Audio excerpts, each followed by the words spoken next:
Hello Internet, I'm Matt Haas. People have asked me about the products I've used in my new video studio. So this video is going to show you everything I have and the pricing.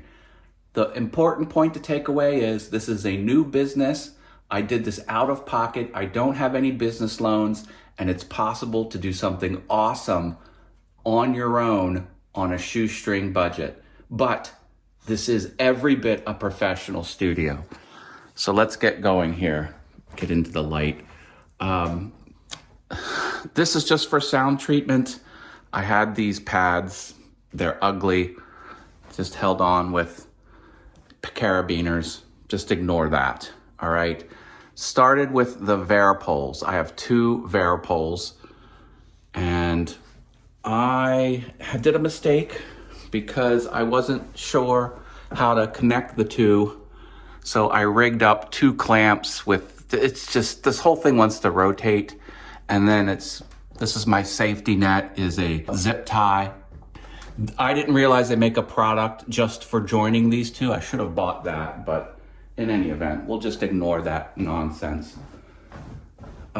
These two lights are super inexpensive, and they are small. They're not that big.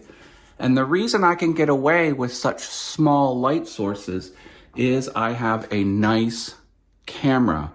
This is the Sony a6100. They don't make it anymore. The ZV-E10 is its predecessor, essentially very similar. And this is the Sigma 1.4 lens. The point is, this prime lens doesn't need a lot of light. So if I would have had a cheaper center camera, these would have had to be bigger and more expensive, but those were very reasonable. The boom arm is just a cheapie. I'll put that details about that. This main light I got at Home Depot. I don't even know anything about that. It's the only product I won't have details for. This is a great system. This is the Manfrotto Super Clamp. This is a tension arm. I forget the name of this, but this is the industry standard. This thing can hold up cinder blocks.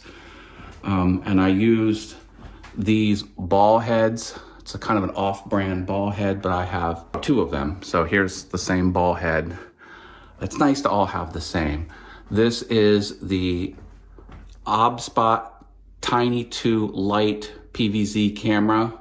That's the down pointing camera. So this is a 2-camera setup. I can look straight on and overhead, looking down. I got a 15-foot power strip, just an off-brand one. Sometimes I use these connectors because you can't get 2 big bricks on a 6-outlet strip. So these are super convenient. I did do some woodworking, customized. This isn't necessary, but I built this little platform to hold that on top, and I built those platforms there, and I built this platform here to hold the capture card, the Thunderbolt 4 hub, and this power brick. Woodworking's not necessary. This is an identical setup with the Manfrotto Super Clamp, the tension arm. Love that setup. This is just a cheapo arm here, which actually doesn't do a very good job at all, so I had to do the zip ties. I'll put the zip ties in the description too.